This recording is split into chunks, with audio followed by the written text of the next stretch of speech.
नमस्कार, मैं हूं सर्वमित्र और हरियाणा विशेष में आप सभी का स्वागत है। हरियाणा विशेष में आज का हमारा मुद्दा है सत्ता, सीएम और विरोध। मतलब जब भी सत्ता का केंद्रीकरण होता है तो विरोध का सुर कभी ना कभी जरूर फूटता है। हम यहां बात करेंगे, आज सोशल मीडिया का जमाना है और बहुत सारे लोग अपनी बात सोशल मीडिया के माध्यम से रखते हैं। हरियाणा में भी आजकल हर रोज कोई ना कोई ट्वीट सामने आता है जिससे राजनीतिक तौर पर हलचल होती है। दरअसल ट्वीट के जरिए एक दो लाइनों में अपनी बात रखते हैं, उनके अलग अलग मतलब भी निकाले जाते हैं। आजकल स्वास्थ्य और खेल मंत्री अनिल विज ट्वीट मैन बन गए हैं, लेकिन विपक्ष के नेता उन्हें right man in wrong party बता रहे हैं। यह राजनीति है और राजनीति में नेता लोग बात करके मीडिया या लोगों पर छोड़ देते हैं कि करो चर्चा और निकालो मतलब। लेकिन आज बात सत्ता के केंद्रीयकरण की।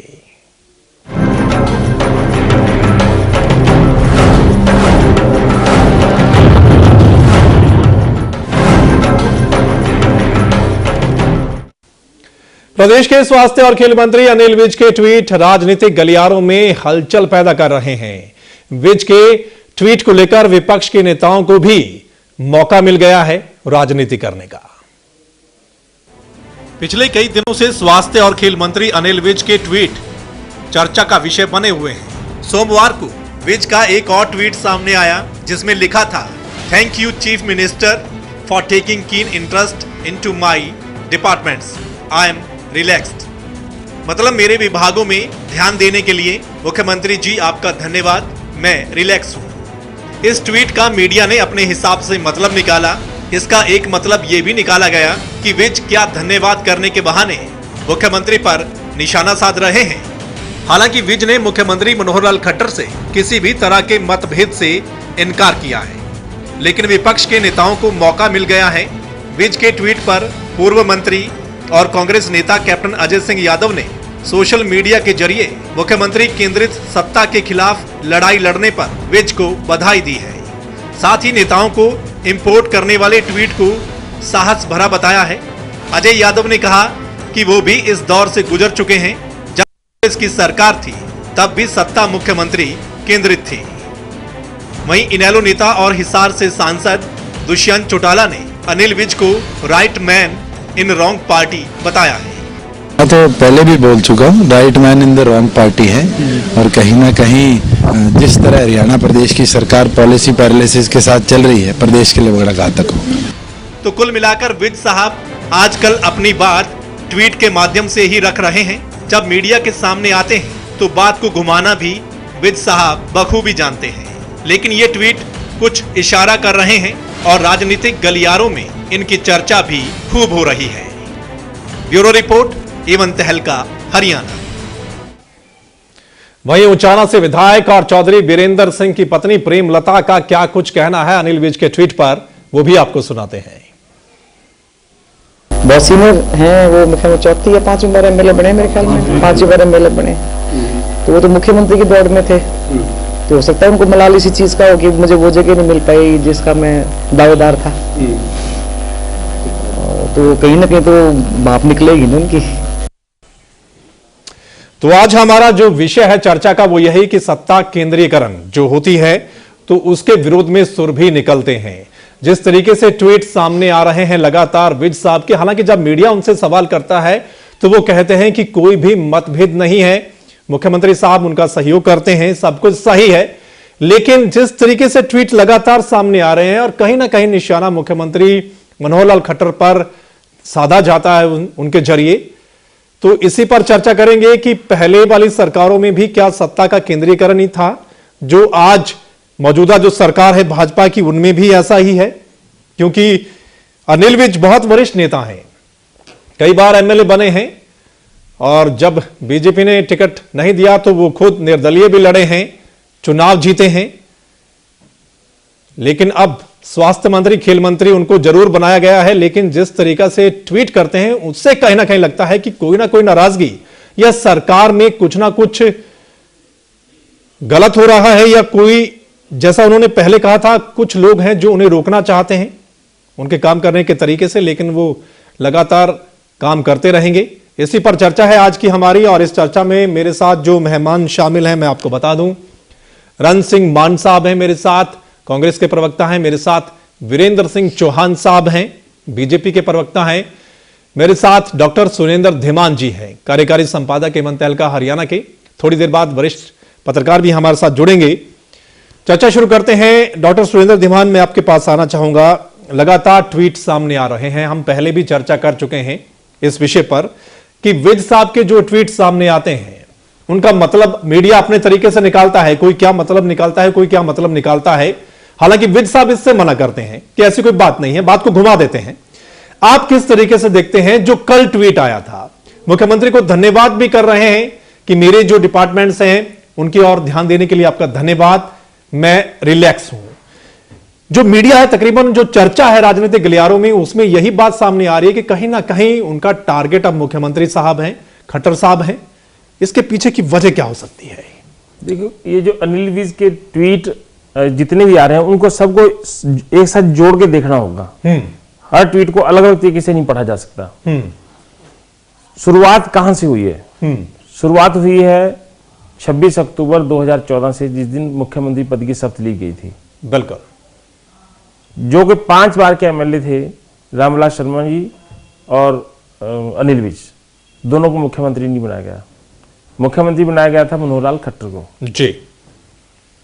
शपथ लेने के बाद अनिल विज, जबकि और अन्य मंत्री जिन्होंने शपथ ली सब मुख्यमंत्री से हाथ मिलाने के लिए गए थे, अनिल विज नहीं गए। उसी दिन से ये माना जाने लगा था कि मुख्यमंत्री बनने ना बनने का मलाल विज साहब के अंदर रहेगा, नंबर 1। नंबर 2, जब उनको विभाग बांटे, 2 दिन के बाद विभाग बांटे सभी मंत्रियों को, तो स्वास्थ्य और खेल विभाग दिया गया जी।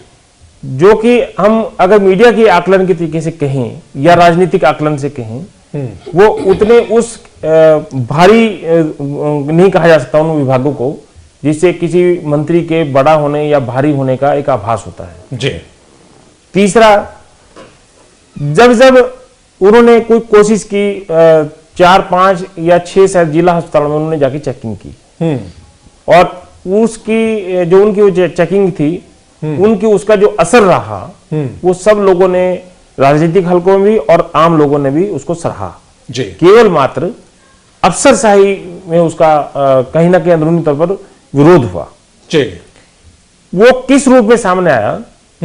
उनके विभाग के अधिकारी, एक अधिकारी तो अपनी स्पोर्ट्स पॉलिसी भी ले आए चंद दिनों के अंदर। बिल्कुल।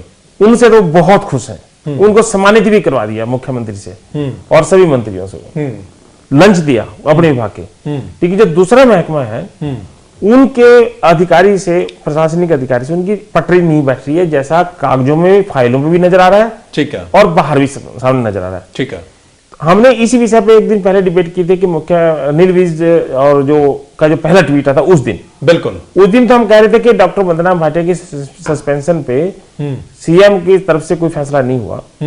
उस दिन बात तो वहीं तक सीमित थी, ठीक है। लेकिन अब लगातार जो ट्वीट आए हैं, हाँ, उसको इस नजरिए से मीडिया में जो आकलन किया जा रहा है, हालांकि मेरा पर्सनल आकलन कुछ और भी हो सकता है, लेकिन मैं मीडिया के आकलन की बात कर रहा हूं। मीडिया का आकलन जो है वो ये कह रहा है कि कहीं ना कहीं अनिल विज और मनोहर लाल खट्टर जो सीएम है उनके बीच में गड़बड़ी चल रही है, तारतम्य नहीं है, सामंजस्य नहीं है, एक दूसरे के प्रति जो एक आदर भाव होना चाहिए वो नहीं है।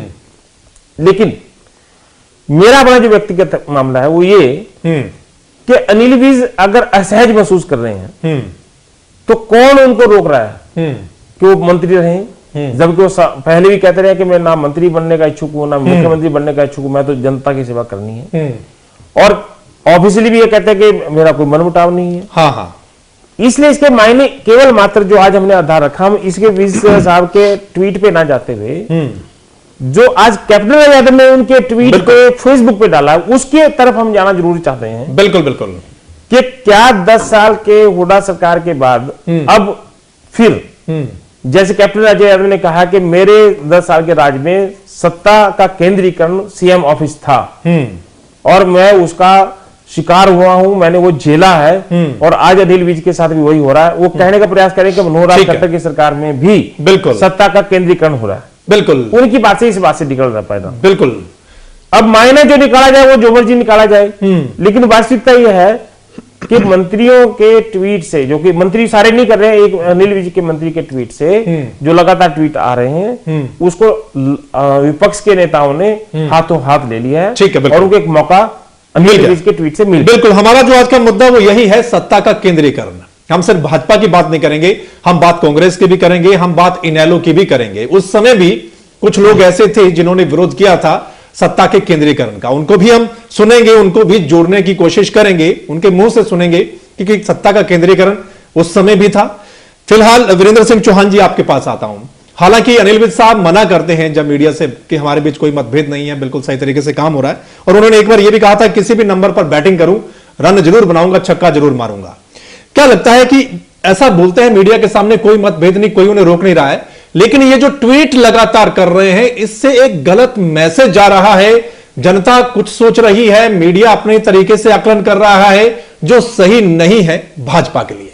देखिए, मैं पहली बात तो मैं उस बात को ही दोहराना चाहूंगा कि कहीं भी किसी भी स्तर पर, जहां तक मेरी समझ कहती है, मैं अपनी पार्टी के संगठन के कामकाज करने के तरीके से अच्छे से वाकिफ हूं। मुझे इस बात का भी बखूबी एहसास है कि सरकार में और मंत्रिमंडल के कामकाज में का जो अंदाज है उसमें वो सब बिल्कुल भी नहीं है जिस तरह के कयास मीडिया के कुछ सेक्शन ने लगाए हैं, और खास तौर पर जिन बातों को लेकर के हमारे जो राजनीतिक विरोधी हैं वो उनके मन में लड्डू फूट रहे हैं, वो उछलते हुए दिखाई दे रहे हैं, और उछल कर कोई एक सेकंड में, एक सांस में कहते हैं कि अनिल विज साहब बहुत बहादुर हैं, अगले सांस में ये वही लोग हैं। जब अनिल साहब हाइपर एक्टिवली काम करने लगे शुरुआत में, तो उन्होंने अनिल विज साहब के हाइपर एक्टिवली काम करने पर प्रश्न उठाए, लेकिन अनिल विज साहब के ट्वीट में उनको जरा सा सांस लेने का एक मार्जिन मिला, तो उसको उन्होंने ये कहना शुरू कर दिया कि नहीं, ये अनिल विज साहब बहुत बढ़िया काम कर रहे हैं और उनको रोका जा रहा है। वस्तुस्थिति क्या है कि मुख्यमंत्री महोदय और विज साहब के बीच में हमको कहीं भी कोई किसी तरह का मनमुटाव या कोई मतभेद दिखाई नहीं देता।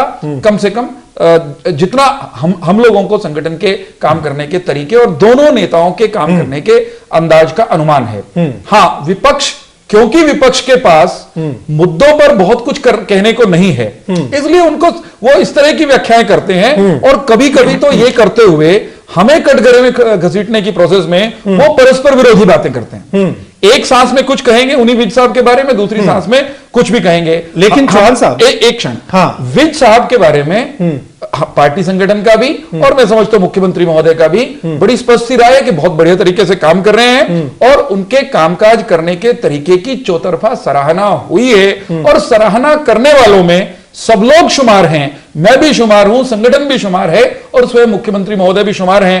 अगर ऐसा नहीं होता तो मुख्यमंत्री महोदय अल्टीमेटली टीम लीडर हैं, वो उस पूरे दल के, वो जो हमारा मंत्रिमंडल है उसके मुखिया हैं, वो उनसे बात भी करते हैं, कर सकते हैं, उनको कह भी सकते हैं। ठीक है, परंतु मेरा ये विनम्र निवेदन है कि उनके ट्वीट्स को सही संदर्भों में देखने का प्रयास किया जाए। कई बार हम जो उनके मायने नहीं होते वो निकालने का प्रयास करते हैं, वही बात निकाले जाए। नहीं, बिल्कुल, अगर एक ट्वीट आता तो हो सकता है गलत मायने निकाले जाते हैं।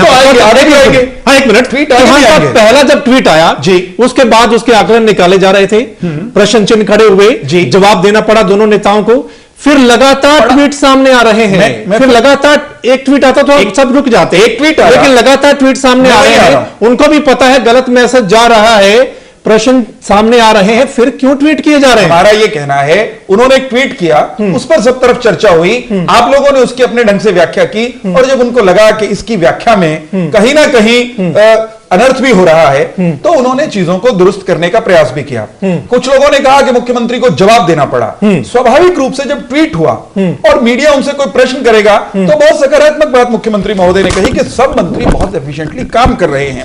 अब आप इसका भी कुछ, उसकी सर्जरी करते हुए भी नकारात्मक अर्थ ढूंढेंगे, तो यह स्वतंत्रता है आपकी अभिव्यक्ति की, परंतु मेरा यह कहना है सकारात्मकता का रास्ता बहुत अच्छा है, उसी राह पर चलें। और विज साहब ने अपने ट्वीट्स में व्यवस्थागत कुछ खामियों की तरफ संकेत में कहा है, उन पर चर्चा हो तो अधिक अच्छा। बिल्कुल आएंगे, उस पर भी आएंगे। रन सिंह मान साहब आपके पास आते हैं। रन सिंह मान साहब, ट्वीट जो कर रहे हैं उसका मतलब, उसका आकलन तो हो रहा है, लेकिन जो कैप्टन अजय यादव ने आज सोशल मीडिया के माध्यम से फेसबुक पे डाला है, विज साहब को बधाई दी है, कि आप जो सत्ता का केंद्रीकरण है उसके खिलाफ लड़ाई लड़ रहे हैं, उसके लिए आपको धन्यवाद। मैं भी इसका शिकार रहा हूं, सत्ता का केंद्रीकरण का। हमारे समय भी ऐसा होता था, और जो बात आप नेताओं को इंपोर्ट करने की बात जब दिल्ली का चुनाव हुआ था उस समय भी कही थी, उसके लिए उन्होंने कहा कि बहुत बोल्ड बोले, हाँ बहुत अच्छा बोले हैं। क्या लगता है कि निश्चित तौर पर हम सिर्फ भाजपा को दोषी नहीं ठहराते, विज साहब के ट्वीट से यह लगने लगा है कि शायद सत्ता का केंद्रीकरण अब भी हो रहा है, लेकिन आपके समय में भी नेता लोग ये लगातार बोलते रहे और कैप्टन अजय यादव तो लगातार बोलते रहे हैं कि सत्ता का केंद्रीकरण है आपकी सरकार में उस समय। देखिए, पिछले 2 दिन से सोशल मीडिया पे ट्वीट के माध्यम से, और न केवल इलेक्ट्रॉनिक मीडिया पे, सोशल मीडिया से बाहर आकर के बात, न केवल इलेक्ट्रॉनिक मीडिया बल्कि प्रिंट मीडिया पे भी ये प्रमुखता से जो बात कही जा रही है, मैं इसका एक दूसरा रूप देखता हूँ। वो ये देख रहा हूँ मैं कि जो भारतीय जनता पार्टी की सरकार है वो प्रदेश में एक तरह से विफल हो गई। ठीक है। और ध्यान हटाने का ये एक हो सकता है कि ये एक मौका हो उनके लिए, ओके, इसके माध्यम से, और दूसरे दलों पर भी आक्षेप लगाने का उनको मौका मिल जाए। अच्छा। कि ये हमारे में नहीं हो रहा, ये दूसरे दलों में भी ऐसी बातें हुई। हो सकता है कि दूसरे दलों का भी कुछ लोगों का दर्द इसमें झलकता है। ठीक है, वो भी कोई बात नहीं, क्योंकि हरियाणा के लोग के जो सामने, जिनका सरोकार हरियाणा के लोगों को जिन मुद्दों से, किसान को खाद में बड़ी भारी दिक्कत हुई और आज तक भी है, थाने में खाद वितरित हुई। ठीक है। और हम सारी चीजें होंगी, चिंता मत कीजिए आप, कुछ चीजें ऐसी होंगी जो आपको रिलीफ देंगी। और किसान ने सो करके नहीं भी देखा, क्योंकि जो कृषि क्षेत्र में बिजली की सप्लाई है वो 1 यूनिट भी नहीं हुई, सारी सप्लाई रात को होती रही। मतलब आप ध्यान बताने के लिए कर रहे हैं। हाँ, सुनिए ना, मैं पूरी बात कर दूं। इन्होंने वायदा किया कि हम 2000 पेंशन देंगे, वो 1200 पे निपटा दी। इन्होंने ये वायदा किया कि हम 6000 से 9000 रुपए वजीफा जो बेरोजगार हैं उनको देंगे। मूल प्रश्न पर आ रहा हूँ मैं, मूल प्रश्न पर ही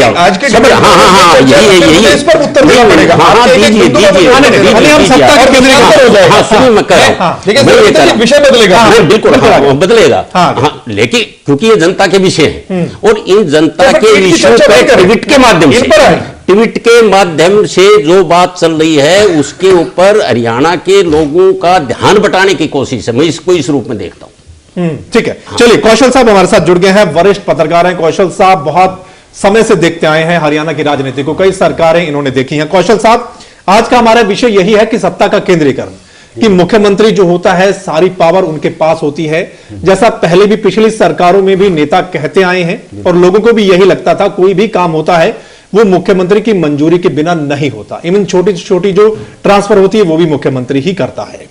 अभी जो विज साहब के ट्वीट आ रहे हैं उससे कहीं ना कहीं यही बात सामने निकल कर आ रही है कि सत्ता का केंद्रीकरण अब भी शुरू हो गया है। आप किस तरीके से देखते हैं इसको? क्या वाकई में ही ये एक रिवाज है, ये शुरू से चला आ रहा है, जिसको पावर मिल जाती है, जो सीएम बन जाता है वो सारी पावर अपने पास ही रखता है, अगर कोई और काम करता है तो उसको शायद वो अच्छा नहीं लगता?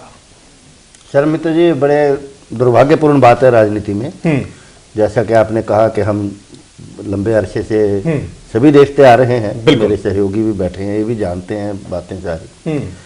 ये आज की बात नहीं है। आप पिछली आप इसमें मैं ये नहीं कहता, कई मामलों में एक्सेप्शंस भी होती हैं। हाँ। लेकिन आम तौर पे आप देखिए, ज्यादा दूर न जाइए, बंसीलाल की सरकार से ले लीजिए। ठीक है। दुनिया जानती है कि सुरेंद्र सिंह दिल्ली बैठते थे और ये बंसीलाल जी चंडीगढ़ बैठते थे और यहाँ दिल्ली से और यहाँ से सरकारें चलती थी। और जो हशर वो हुआ उसका शराबबंदी का, वो सभी जानते हैं कैसे हुआ। बाद में कैसे चिट्ठी आ गई सुरेंद्र सिंह की कि नहीं जी खत्म कर दो ये गलत। ठीक है।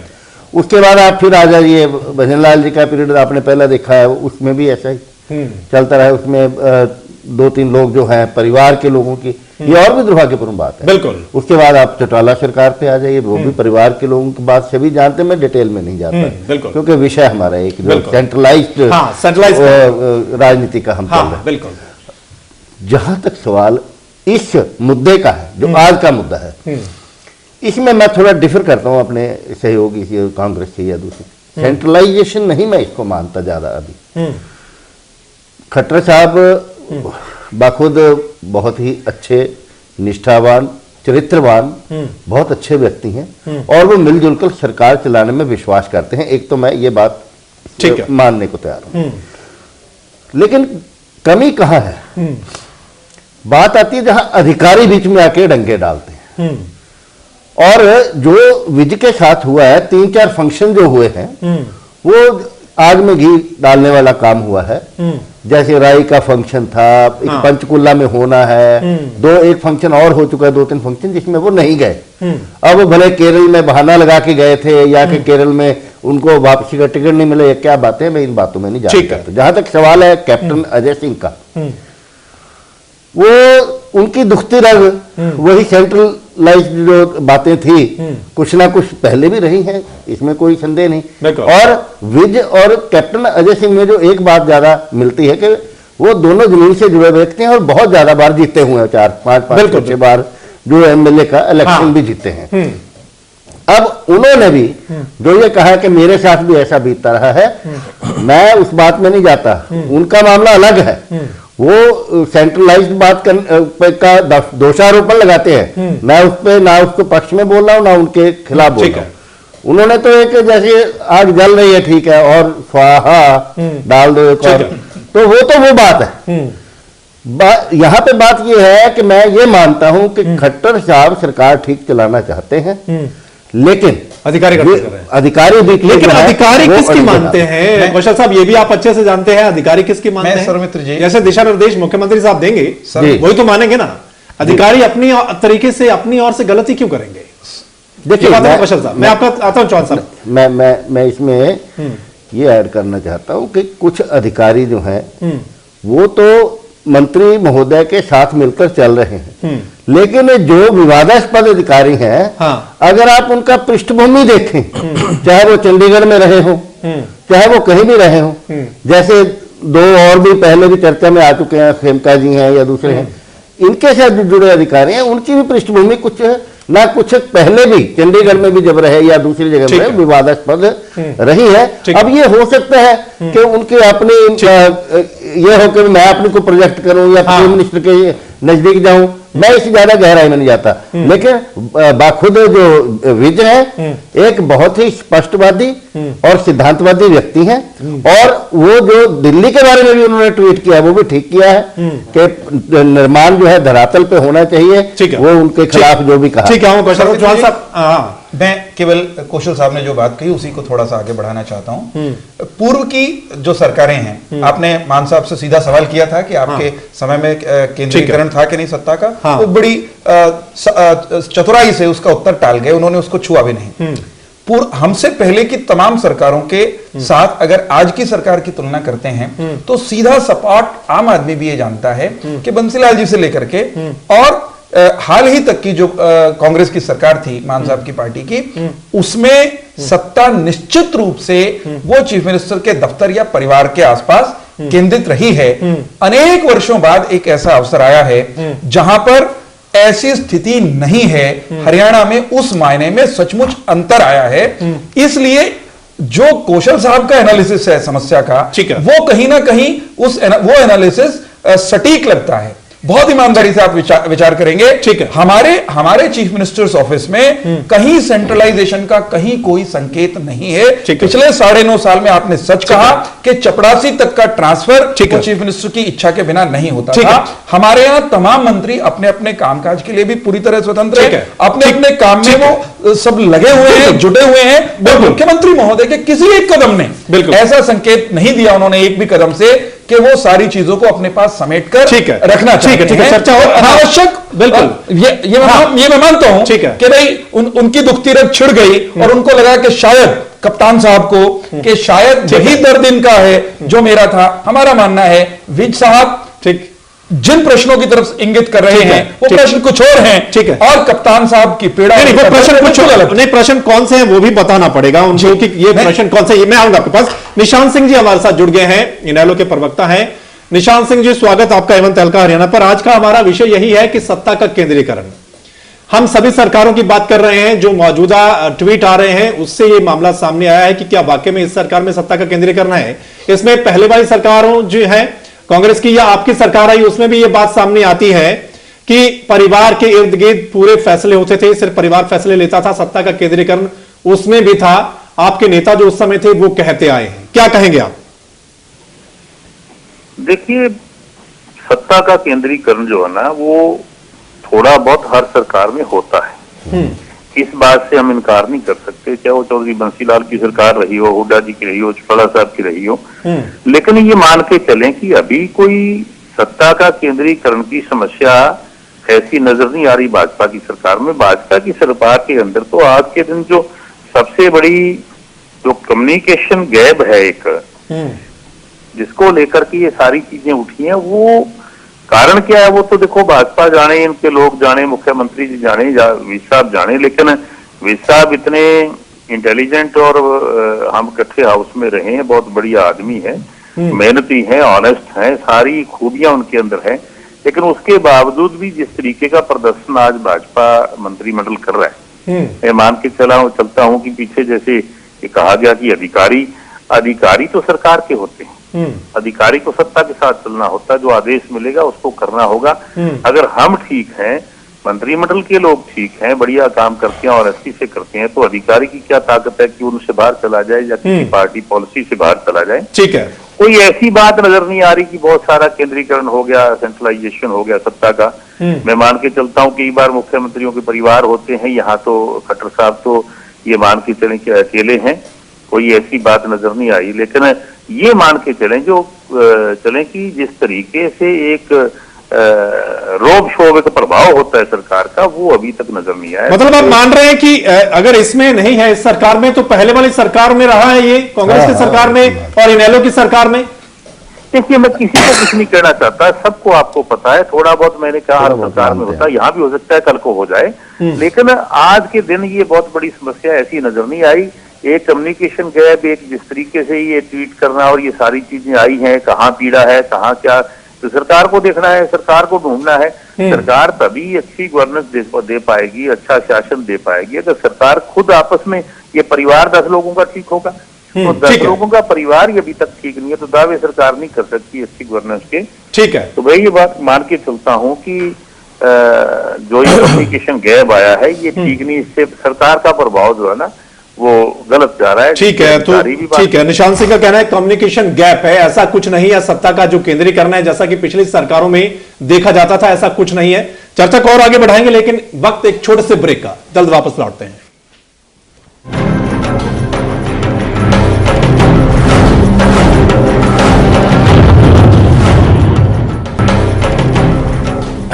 ब्रेक के बाद आप सभी का स्वागत है दोस्तों। आज हमारी चर्चा है सत्ता, सीएम और विरोध। पहले की सरकारों में ये देखने को आता था कि अगर सीएम सारी पावर अपने पास रखता है तो कोई ना कोई ऐसा नेता उनकी पार्टी का ऐसा होता था जो विरोध करता था इस बात का कि ऐसा नहीं होना चाहिए। अभी जो ट्वीट आ रहे हैं विज साहब के, उससे कहीं ना कहीं ऐसा लगता है, हालांकि भाजपा ना तो ये मान रही है, ना ही विज साहब ये कहते हैं कि ऐसा कुछ नहीं है। लेकिन फिर इसका मतलब क्या निकालें? धीमान साहब आपके पास आते हैं। डॉक्टर धीमान साहब, जिस तरीके से कौशल साहब कह रहे हैं कि जो मौजूदा स्थिति है इस सरकार की, उसमें कहीं ना कहीं अधिकारी गड़बड़ कर रहे हैं। एक तो ये सवाल आपसे कि क्या वाकई में अधिकारी गड़बड़ कर रहे हैं? अधिकारी किसके नीचे काम कर रहे हैं? दूसरा, पहले वाली सरकारों के बारे में आप थोड़ा सा बताएंगे कि वाकई में ही उनमें कितना सत्ता का केंद्रीकरण था, जिस तरीके से कैप्टन अजय सिंह यादव साहब भी बोल रहे हैं। ये हम जो बात कर रहे हैं, सीएम के ऑफिस में सत्ता का केंद्रीकरण हो रहा है, ये अभी भी हो रहा है, इस सरकार में भी हो रहा है, पिछली सरकार में भी था, ठीक है, उससे पिछली सरकार में भी था बंसीलाल जी और जो बीजेपी की सरकार थी, और उससे पहले भजनलाल जी की सरकार थी, उसमें भी था। ठीक है, ये तकनीक की दृष्टि से बताता हूं कैसे सत्ता का केंद्रीकरण है। हम हवा में बात नहीं कर सकते। मंत्रियों को पिछली सरकारों में भी 1 महीने का टाइम दिया जाता था कि वो क्लास 2 तक के कर्मचारियों और अधिकारियों का तबादला कर सकते हैं 1 महीने का। ठीक है, उसके बाद वो अधिकार उनसे खत्म हो जाता था, और जितने भी 4th क्लास से लेके और 1st क्लास तक के अफसरों का तबादला मुख्यमंत्री कार्यालय से होता है, मुख्यमंत्री के साइन से, या उनके व्यापक उनके अधिकारी साइन करते हैं, वो एक ही बात है। इस सरकार में भी वही हो रहा है। अब मंत्रियों को जो टाइम दिया गया था 15-20 दिन का जो टाइम, जैसी सरकार बनी थी, हालांकि वो टाइम ही नहीं था मंत्रियों को टाइम देने का। मंत्रियों को जब बच्चों का स्कूल में एडमिशन का टाइम होता है अप्रैल या मई के टाइम में, जून के टाइम में, उस वक्त दिया जाता था। इस सरकार ने हाथ ही दे दिया था। तो जिनका कुछ का तबादला भी वो ऐसे टाइम पे होगा जब बच्चे कहीं और हैं और वो कहीं और हैं, मतलब वो टाइम भी गलत था। एक बार खुश कर दो अपने, हाँ, लेकिन दिया था।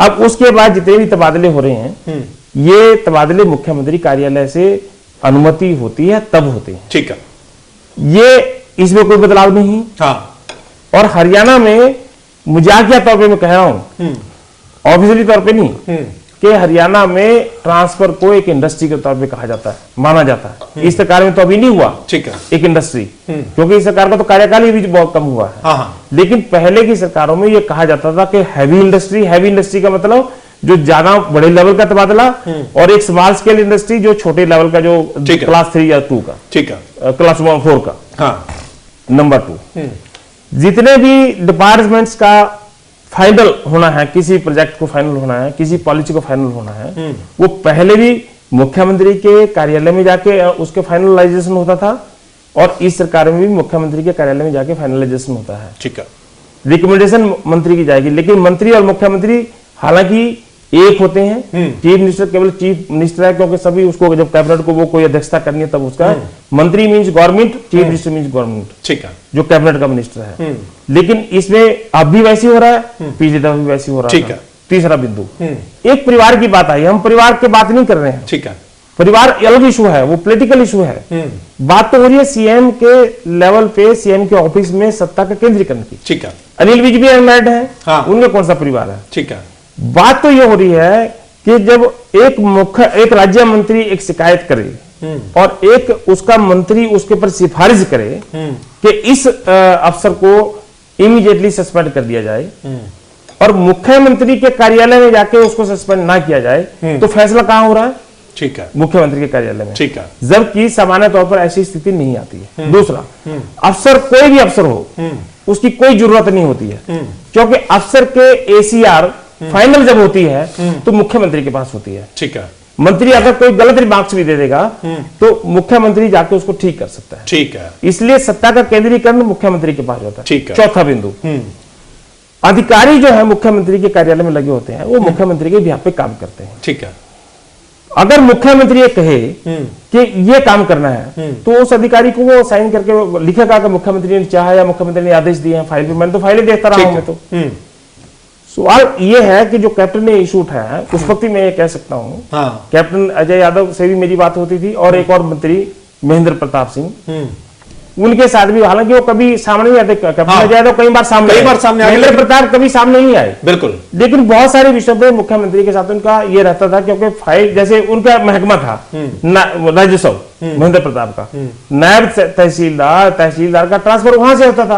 मंत्री अगर चाहे कि मैं अपना इस व्यक्ति को वहां पर लगाना चाहता हूं, तो उसका हो सकता है वो बात ना मानी जाए। ठीक है, तो सब मंत्री उस वक्त भी, कुछ मंत्री जैसे रणदीप सुरजेवाला, कोई दिक्कत नहीं थी उनको, मुख्यमंत्री से कोई दिक्कत नहीं, किरण चौधरी को कोई दिक्कत नहीं थी। ठीक है, कुछ मंत्रियों को दिक्कत थी। ठीक है, कि वहां पर मुख्यमंत्री से हमारे निर्देश आते हैं या मुख्यमंत्री के लेवल में सारा फैसला होता है। ठीक है, तो बात सत्ता के केंद्रीकरण पर ये पहले भी रहा, ठीक है, अब भी है, सत्ता का केंद्रीकरण अभी भी है। जहां तक मंत्री और मुख्यमंत्री के बीच की तालमेल की बात, वो थोड़ा सा क्योंकि नया है, मामला सारा नया है, मुख्यमंत्री भी नए हैं, और उनके पास अफसर तो अनुभवी आगे जो उन्होंने लगाए हैं, उनमें कोई दिक्कत नहीं। उन्होंने जो पॉलिटिकल तौर पर जो नियुक्तियां की हैं, वो भी क्योंकि उन्होंने कहीं प्रशासनिक तौर पर कहीं काम नहीं देखा है, वो थोड़ा सा उनमें उनको तालमेल बिठाने में टाइम लगेगा। ठीक है, चौहान साहब आपके पास आते हैं। टेक्निकल तौर पर आपको पता चल गया कि निश्चित तौर पर ये भी सरकार, इसमें भी सत्ता का केंद्रीकरण मुख्यमंत्री के पास सारी पावर है, उसको थोड़ा बहुत चेंज कर लेते हैं। आपकी जो सरकार, आप कहते हैं कि हम अलग करेंगे, हम पूरी तरीके से पारदर्शी, ये सब होगा, लेकिन फिर मंत्रियों को पावर क्यों नहीं? सारी पावर मुख्यमंत्री साहब के पास क्यों है? देखिए, ये कहना, एक तो धीमान साहब की बात से एक इंप्रेशन ये जा रहा है जैसे सरकार में, सरकार का अर्थ केवल तबादला करने की शक्ति का नाम ही सरकार है। सरकार में, सरकार का अर्थ केवल तबादला नहीं है, ट्रांसफर पोस्टिंग सरकार नहीं होती, वो भी एक बड़ा डायमेंशन है, मैं इस बात से इनकार नहीं करता, परंतु वही सरकार नहीं है।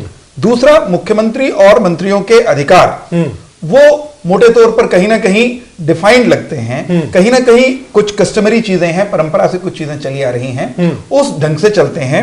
हमारा यह कहना है कि इस सरकार में पूर्व की सरकारों की तरह जिस तरह केंद्रीकरण था वो निश्चित रूप से नहीं है, और हमारे मंत्री अपेक्षाकृत पूर्व की किसी भी सरकार, पिछली 3-4 सरकारों की तुलना में अपेक्षाकृत अधिक विकेंद्रीकरण सत्ता का है, और हम हर दिन उसको और बेहतर बनाने की तरफ अग्रसर हैं। मैं फिर ये कहूंगा कि खामियां किसी भी व्यवस्था में हो सकती हैं और खामियों को दूर करने में कुछ समय लग सकता है, परंतु इस सरकार के इंटेंशंस बहुत पावन है। मतलब कई मामलों में है, कई मामलों में नहीं है। सुनिए कहने का मतलब नहीं, कहने का मतलब ये है कि जब आप काम करते हैं कहीं खामियां भी रह सकती हैं, चूक भी रह सकती हैं, परंतु हमारी जो मंशा है वो बड़ी क्लियर है। वहां पारदर्शिता भी महत्वपूर्ण है, वहां भ्रष्टाचार से लड़ाई भी महत्वपूर्ण है, और वहां सत्ता और शक्ति का विकेंद्रीकरण आम हरियाणवी के हित में, उसमें हम सब लगे हुए हैं।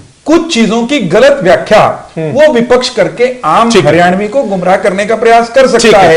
वे स्वतंत्र हैं, हम उसको रोकना भी नहीं चाहते। उनकी स्वतंत्रता का हम अभिनंदन स्वागत करते हैं। ठीक है, मान साहब आपके पास आते हैं। मान साहब, आपकी सरकार के बारे में यहाँ बातचीत हो रही है, आपके नेता जो बोलते रहे हैं उनकी बात भी हमने की है कि निश्चित तौर पर उस समय बहुत सारे अधिकार मुख्यमंत्री अपने पास लिए हुए थे, लेकिन आज का जो माहौल है, जो आज की सरकार है, उसमें जो विज साहब जिस तरीके से बोल रहे हैं उसको आप किस तरीके से देखते हैं? क्या वाकई में सत्ता का केंद्रीकरण है, या तालमेल की कमी है, या जिस तरीके से निशान सिंह साहब कह रहे थे कि वो नहीं है, क्या मतलब कि चीजों को अपने तरीके से नहीं रख रहे हैं? देखिए, विषय डिबेटेबल है और वो समग्र रूप में उसकी चीरफाड़ होनी चाहिए, एक संकुचित दृष्टिकोण नहीं होना चाहिए। ये जो चीज़ है, आज ये जो ट्विटर के माध्यम से जिस विषय पर आज चर्चा है, उसके जो अंजाम हैं, उसके रिजल्ट हैं, आप उसकी उपेक्षा करके यदि बहस करना चाहते हो केवल, तो उसका कोई सार मतलब अर्थ नहीं निकलने वाला है। ठीक है, उसका यह है कि सरकार अभी नहीं है, और ये निश्चित रूप से कि देखिए जो भी नीतिगत फैसले हैं, मैं भी सरकार में रहा हूँ, वो तो मुख्यमंत्री के लेवल पर ही होते हैं, चाहे वो किसी की भी सरकार हो, उसमें किसी की कोई बात नहीं। मैं तो ऐसी सरकार में रहा हूँ जो देवलाल के साथ रहा हूँ, जिस जहाँ दखलंदाजी का कोई जिक्र भी नहीं था। ठीक है, हाँ, लेकिन जो उसका असर पड़ रहा है जनता के ऊपर, क्योंकि नई सरकार है और नई सरकार में एक मंत्री हैं, वो ट्वीट से ऐसा लग रहा है कि वो कंफर्ट फील नहीं कर रहे हैं। और मुख्यमंत्री जी ठीक है, उनके यहाँ खाना खाने गए, हो सकता है कि इस सारी बातों के एक्सरसाइज के बाद में विज साहब भी उनके यहाँ खाने चले जाए। हाँ, लेकिन उसका जो अल्टीमेट जो इम्पैक्ट आ रहा है वो ये आ रहा है कि कोई जो जनता के सरोकार जिन बातों से है वो सारी पीछे छूट गई हैं। इनके भर्ती बोर्ड, इनकी आपसी इस खींचतान से जनता को तकलीफ हो रही है, नुकसान जनता का हो रहा है हरियाणा की का।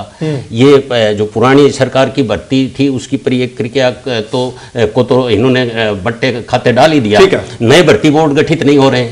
यानी सरकार जो भी फैसला है जो जिनका सरोकार जनता से है उस तरफ बढ़ नहीं रही है। ठीक है, मतलब आपको कहने का मतलब कुछ ना कुछ गड़बड़ है। नहीं, हाँ, सीधी सी बात ये है ताकि हरियाणा की जनता को एक संतोष मिले और वो ये करें कि क्या हो रहा है। यदि विज साहब कंफर्ट फील नहीं कर रहे हैं, सहजता महसूस नहीं करते हैं, तो उनको सरकार से हट जाना चाहिए। ठीक है, पहले 20 सरकारों में होता रहा।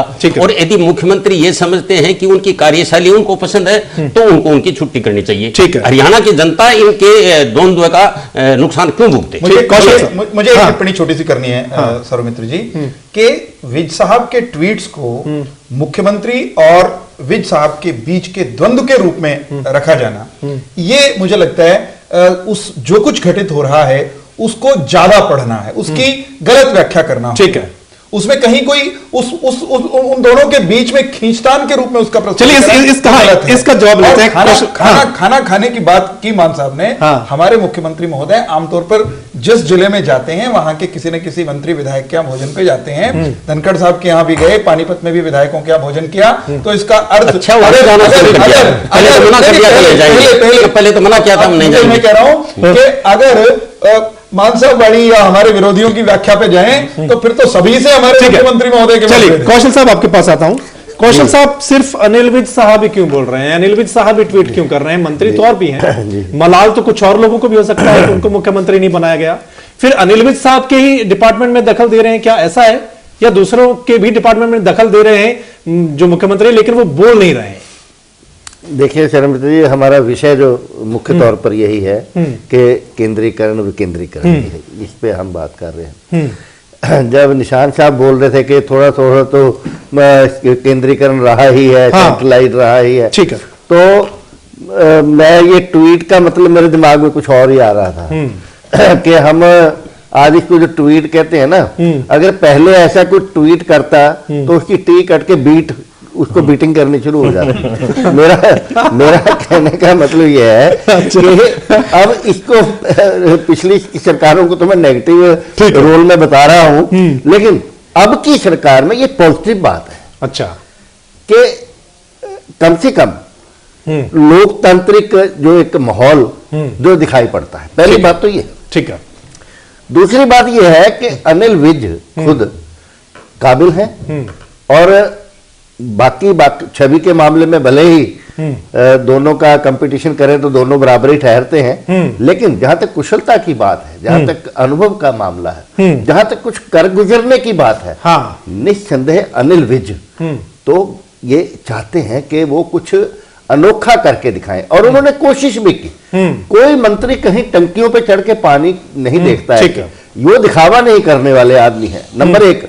नंबर दो, अभी जो बात कही गई कि मुख्यमंत्री जाकर अब तो करते हैं, खाना खाते हैं, लेकिन इन्हीं मुख्यमंत्री ने पहले ये बयान दिया था कि मैं किसी के घर में चाय या नाश्ते पे नहीं जाऊंगा। हाँ। लेकिन परिस्थितियों ने उनको इस बात के लिए मजबूर कर दिया है कि नहीं, ठीक है, ऐसा नहीं। तो मैं इसको नटशेल में ये कहना चाहूंगा कि इस ट्वीट से लोगों को बहुत मजा आ रहा है। अच्छा, मीडिया उनका बहुत धन्यवादी है। ठीक है, रोज उसकी कबूतर की फोटो छप जाती है और ट्वीट के वो क्या आज क्या क्या हुआ, मतलब सिर्फ और सोशल मीडिया के मामले में लोग बड़े सजग हो गए हैं, युवा भी और बुढ़े भी और बुजुर्ग भी सब देखने लगे ट्वीट का क्या मतलब है। हाँ। तो मैं इतना ही कहना चाहूंगा कि विज साहब को थोड़ी छूट देनी चाहिए, और वो एक आदर्श प्रस्तुत करना चाहते हैं। हाँ। जैसा उन्होंने आदर्श प्रस्तुत किया था उस पर किसी न किसी तरीके से, मैं मुख्यमंत्री पे आरोप नहीं लगाना चाहता, लेकिन कहीं ना कहीं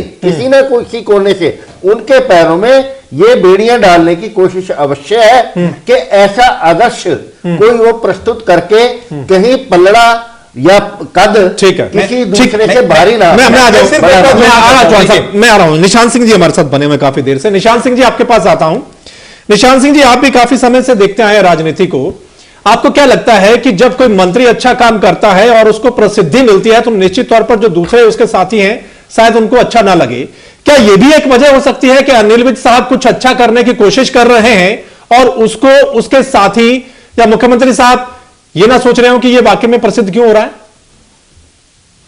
उनके दूसरे साथियों को उससे कुछ जलसी हो कि ये अच्छा कर रहा है, आगे निकल रहा है, ज्यादा इंटेलिजेंट मानते हैं लोग इसको, वो हो स्वाभाविक है, कुलीग करते हैं। लेकिन मुख्यमंत्री तो सबके साथ होते हैं, और यहाँ तक ये बात चलती रही, मैंने भी खुली बेबाकी से कह दिया अभी सेंट्रलाइजेशन तो हर सरकार में होता है, और मैंने ये भी कह दिया अभी यहाँ इतना नहीं है कि अभी मुख्यमंत्री और मंत्री की प्रतिद्वंदिता नहीं होनी चाहिए, कहने का मेरा मतलब है भी नहीं है, हमारा ये मानना नहीं भी है, ऐसा कुछ नहीं है। ठीक है, कि मतलब जो आज सामने आ रहा है इसको रोक नहीं सकते। इसका प्रभाव देखो, हम लोग समाज में रहते हैं, समाज के अंदर भारतीय जनता पार्टी का इन जो ये ट्वीट जो भी हो रहे हैं, जिस तरीके का ये चीज जो चल रहा है, उससे एक मैसेज जा रहा है कि सरकार बिल्कुल इमेच्योर है, सरकार अनुभवहीन है, फलां लोग बातें करते हैं, आवाजें खलकत नजारा है खुदा, लोगों की आवाज रब की आवाज मानी जाती है। सरकार के ऊपर इसका दुष्प्रभाव पड़ रहा है। ये मान के चलें कि किस तरीके की बातें हो रही है, सरकार को विकास के काम करने चाहिए और बहुत सारी चीजें नहीं करनी है जो इन्होंने वायदे किए हैं। तो मेरा कहने का मतलब ये है कि कभी भी मुख्यमंत्री और मंत्री ऑफिस को एक नहीं मान सकते। मुख्यमंत्री इज ऑल, वो तो सारी चीजों का उसका मालिक है, वो वहाँ पावर ज्यादा होगी, इसमें कोई दो राय नहीं है। ऐसे फैसले जो मंत्री को नहीं लेने होते, मुख्यमंत्री को लेने होते तो लेंगे। लेकिन ये प्रदर्शन जो हो रहा है, ये सारा सरकार के मान के चले कि उस पर एक दुष्प्रभाव पड़ता है कि सरकार प्रॉपर जैसे चलनी चाहिए वैसे नहीं चल पाई, और मशीनरी जितनी प्रशासनिक है वो सारी की सारी इससे निकम्मी होगी। इससे जो एक काम के अंदर जो स्पीड आनी चाहिए वो नहीं आएगी। ठीक है, और लोगों को नुकसान होता है, आम आदमी को, आम जनता को नुकसान। मेरा सिर्फ ये कहना है, सरकार का जो तंत्र है, नई सरकार आई है, वो धीरे धीरे अपनी गति पकड़ रहा है, और क्योंकि वो लीक से हटके कुछ काम करने की प्रक्रिया में है, चाहे वो मनोहर जी मुख्यमंत्री महोदय हो या विज साहब हो या तमाम मंत्री हो, इस बात को लेकर के विपक्ष समेत कुछ ऐसे लोग हैं, हो सकते हैं जो परेशान हो कि ये मुख्यमंत्री, ये अनिल विज साहब या ये सरकार बेहतर काम न करे। ऐसे लोगों की कामना हमेशा ये रहेगी कि इस सरकार की छवि को लेकर के तमाम तरह के प्रश्न उठाएं। मैं तो ये कहना चाहूंगा लाइटर वेन में कि आज विज साहब ट्वीट कर रहे हैं, हम उस पर चर्चा कर रहे हैं। कल को विज साहब के ट्वीट ना आए 15 दिन या महीना भर, तो कुछ लोग ये भी व्याख्या करने में देरी नहीं लगाएंगे कि विज साहब के ट्विटर की जो है ना वो चोंच भेज दी गई है। मैं ये कह रहा हूं कि ये व्याख्याएं कुछ तो लोग कहेंगे, लोगों का काम है कहना। हमारा जो काम है, हमारा काम है हरियाणा के लोगों को पिछलों की अपेक्षा बेहतर सरकार देना। हम उसी काम में लगे हैं और विज साहब जिस अंदाज में काम कर रहे हैं, मैं उनके काम की बात कर रहा हूं। हमारी पार्टी में, हमारी सरकार में मुख्यमंत्री समेत सब लोग उनके कायल हैं, उनके फैन। अगर उनकी चोट बंद होगी तो आप क्या कहोगे? आपका क्या कहना है? मैं ये कह रहा हूं आप क्या कहोगे? सोशल मीडिया समेत सबको इस प्रदेश में अपनी बात कहने का, अपने अंदाज में व्याख्या करने का अधिकार है। ठीक है, तो उनका ट्विटर अकाउंट विज साहब का बाकायदगी से यूं ही चलते रहना चाहिए। उनके मन की बात भी आती रहे और उसकी व्याख्याएं भी होती रहेंगी। हम किसी की चोंच ट्विटर समेत किसी का मुख बंद करने का इस सरकार का मंतव्य ही नहीं है। और विज साहब ने तो कहा है खुद, ठीक है, कि मैं तो कुछ तत्व हो सकते हैं उनको रोकने का प्रयास कर रहे हो। अच्छा, प्रेमलता जी जो बोल रही थी उस पर एक लाइन बोल दीजिए। प्रेमलता जी ने की टिप्पणी के लिए तो प्रेमलता जी उत्तरदायी हैं। प्रेमलता जी ने जो बात कही है, मैं तो सिर्फ इतना कहूंगा कि विज साहब ऐसे व्यक्ति हैं, कभी उन्होंने ये महत्वाकांक्षा प्रकट नहीं की कि मैं मुख्यमंत्री की दौड़ में हूं। वो अलग किस्म के सियासतदान हैं, उसको सब लोग अप्रिशिएट करते हैं। ठीक है, तो उन पर, उनके बारे में ऐसी बात कम से कम मुझे नहीं लगता कि कही जा सकती। ठीक, डॉक्टर धीमान साहब आपके पास आता हूं। डॉक्टर धीमान साहब, धुआं निकलेगा तो लोग देखेंगे कि वाकई में यहां पर हुआ क्या है, और आपको नहीं लगता ये धुआं अब हाईकमान तक भी पहुंच चुका है? जिस तरीके से मामला नेशनल मीडिया में भी चला गया, ट्वीट को लेकर मतलब निकलने लग गए। बेशक ये कुछ भी कहें भाजपा वाले, लेकिन लोग तो अपना अंदाजा लगाते हैं कि कुछ ना कुछ गड़बड़ हो रहा है। हाईकमान क्या लगता है, हाईकमान चुप बैठा रहेगा इस मामले में या फिर कुछ करेगा? क्या आप ये उम्मीद कर सकते हैं कि बीजेपी के प्रवक्ता ये कहें कि हाँ, मुख्यमंत्री और मंत्री के बीच में युद्ध लड़ रहा है, चल रहा है? जो चीज है नहीं उसको कैसे उम्मीद कर सकते हैं प्रवक्ता से कि वो मान ले कि भी हाँ, हमारी सरकार में सब कुछ गलत चल रहा है? वो तो उनका काम है डिफेंड करना। बिल्कुल। और प्रतिपक्ष का काम भी, प्रतिपक्ष का नहीं, प्रतिपक्ष नहीं। प्रतिपक्ष तो जब एक मंत्री ये कहेगा कि मेरे काम में रोड़ा अटकाया जा रहा है, वो विपक्ष के कहने से मंत्री ने ट्वीट नहीं किया है। उसकी व्याख्या तो अपने ढंग से नहीं, व्याख्या नहीं है। मंत्री ने कहा कि मेरे काम में रोड़ा अटकाया जा रहा है, तो उसको किसी प्रकार से विदिन लाइन नहीं पढ़ा जाना चाहिए। उसका मायने है उसके काम को रोका जा रहा है। ठीक है, काम को कौन रोक सकता है? हमने पहले भी कहा था, काम को रोक सकता है सिर्फ उनसे बड़ा आदमी, और कोई काम नहीं रोक सकता है। बिल्कुल। नंबर 2, ठीक है, अब उन्होंने फिर ये कहा है कि मैंने किसी का नाम नहीं लिया। वो उसका मतलब क्या था कि किसी का नाम नहीं ले, इसका वो काम रोकने वाले का नाम नहीं ले रहे हैं। फिर भी कुछ लोगों को तकलीफ हुई और मुख्यमंत्री ने बिना पूछे और बिना कहे कह दिया कि उनके काम को कोई नहीं रोक रहा। प्रश्न पूछा गया, प्रश्न पूछा गया, पत्रकारों को प्रश्न पूछने के बावजूद मुख्यमंत्री ने कैसे कह दिया? मुख्यमंत्री ने किसी मंत्री से पूछा कौन काम रोक रहा है? तीसरा बिंदु जो असली बिंदु है, जैसे निशान साहब भी कह रहे थे कि ये तो कुछ बातें तो मुख्यमंत्री के लेवल पे ही फैसले होते हैं। हर सरकार बनने के बाद एक ऑर्डर जारी करती है कि कौन से काम का फैसला मुख्यमंत्री के स्तर पे होगा, कौन से काम का फैसला मंत्री के स्तर पे होगा, कौन से काम का फैसला मुख्यमंत्री के स्तर पे उसका प्रशासनिक सचिव करेगा। ये एक ऑर्डर जारी होता है। अगर चाहे तो ये सरकार एक नया लाइन खींच सकती है अपना ऑर्डर जारी करके कि सारे काम जो मुख्यमंत्री के बजाय मंत्री के स्तर पे हो सकते हैं, अगर नई लाइन खींचनी है। सत्ता का केंद्रीकरण जो है वो केंद्रीकरण तब होगा अगर टेक्निकल तरीके से काम सारे के सारे मुख्यमंत्री के स्तर पे होंगे, तो कोई अंतर नहीं होगा। अच्छा, एक लाइन वो उसके बारे में, हाईकमान क्या? हाईकमान की जहां तक बात है, हाईकमान बहुत चिंतित है कि एक मंत्री, क्योंकि सब लोग जानते हैं अनिल विज किस प्रकार के मंत्री हैं। यस, वो एक सेकंड नहीं लगाएंगे मंत्री पद छोड़ते हुए। ठीक है, और लेकिन वो ये भी चाहते हैं कि पार्टी की सरकार चले, पार्टी काम अच्छा करे। जो उन्होंने विधानसभा के अंदर बोला आज तक,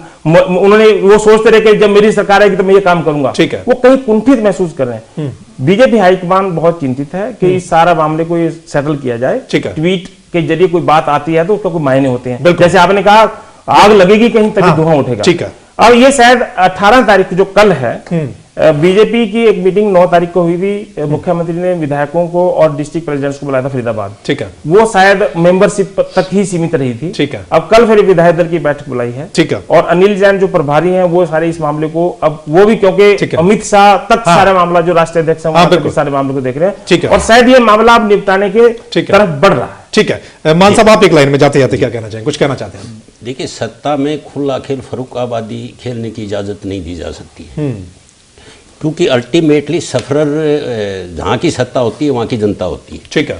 और इनकी लड़ाई, यदि हम चौहान साहब की बात पर जाएं, चाहे असली है चाहे नकली है, लेकिन इसका अंत होना चाहिए।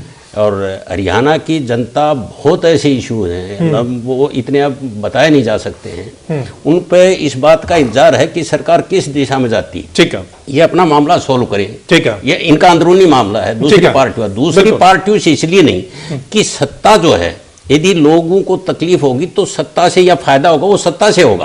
आज अपोजिशन पार्टी बाहर है, वो तो बहस में तो भाग ले सकती हैं, अपनी राय दे सकती हैं, सलाह दे सकती हैं, और यदि कोई गलत बात हो तो उसका विरोध कर सकती हैं। लेकिन जनता को भुगतना वो पड़ रहा है। अनिल विज को मुबारकबाद दे सकती है, वो अनिल विज को मुबारकबाद देने का मायने भी निकाला जाता है, भी आप लगे रहो ऐसे। हमारा काम ये कहना है सौमित्र जी, हम काम कर रहे हैं, हर दिन और बेहतर ढंग से काम करेंगे। और मान साहब जिन जिन मसलों की तरफ इंगित कर रहे हैं, ठीक है, उनमें इनकी भी और आम हरियाणवी की अपेक्षाओं से बेहतर परफॉर्म करके। कौशल साहब, एक लाइन आपकी। कौशल साहब। बस मित्र, मैं तो एक ही लाइन में कहना चाहता हूं कि ये अक्सर कहा जाता है कि किसी को दूसरे की लाइन छोटी नहीं करनी चाहिए, अपनी लाइन को बड़े करने की कोशिश करनी चाहिए। ठीक है। अब मामला यही अटका हुआ है, ये इसका लबोलवाव है बस। ठीक है। अनिल विज अपने काम काज से अपनी किसी की लाइन नहीं छोटी कर रहे, लेकिन दूसरी तरफ अफसरशाही से लेके उनके कई कुलीग तक उनकी लाइन को छोटे करने पर लगे हुए हैं। ये लबोलवाव। तो बिल्कुल हमारा आज का जो मुद्दा था वो यही कि सत्ता, सीएम और विरोध। अक्सर ये सरकारों में देखने को मिलता है कि पावर को लेकर जब पूरी पावर मुख्यमंत्री के पास होती है तो कहीं ना कहीं विरोध होता है। हालांकि ये जो विरोध हो रहा है इसको बीजेपी नहीं मान रही कि सत्ता का केंद्रीकरण है, वो पिछली सरकारों को कह रही कि पिछली सरकारों में केंद्रीकरण था, जिस तरीके से नेता बोलते रहे हैं। लेकिन कुछ मामलों में होना चाहिए, वो स्पष्ट कर दिया जाता है शुरू में, कौन सी पावर मुख्यमंत्री के पास रहेगी, कौन सी मंत्री के पास, क्या वो स्पष्ट करना चाहिए अब सरकार को। यह भी समय आ गया और हाईकमान क्या फैसला लेगा, क्योंकि ट्वीट के बहुत सारे मतलब निकाले जा रहे हैं। इस खास चर्चा में इतना ही। जो मेहमान मेरे साथ जुड़े हैं सभी का बहुत बहुत धन्यवाद। इस चर्चा में इतना ही, लेकिन आप बने रहे मन तहलका हरियाणा के साथ।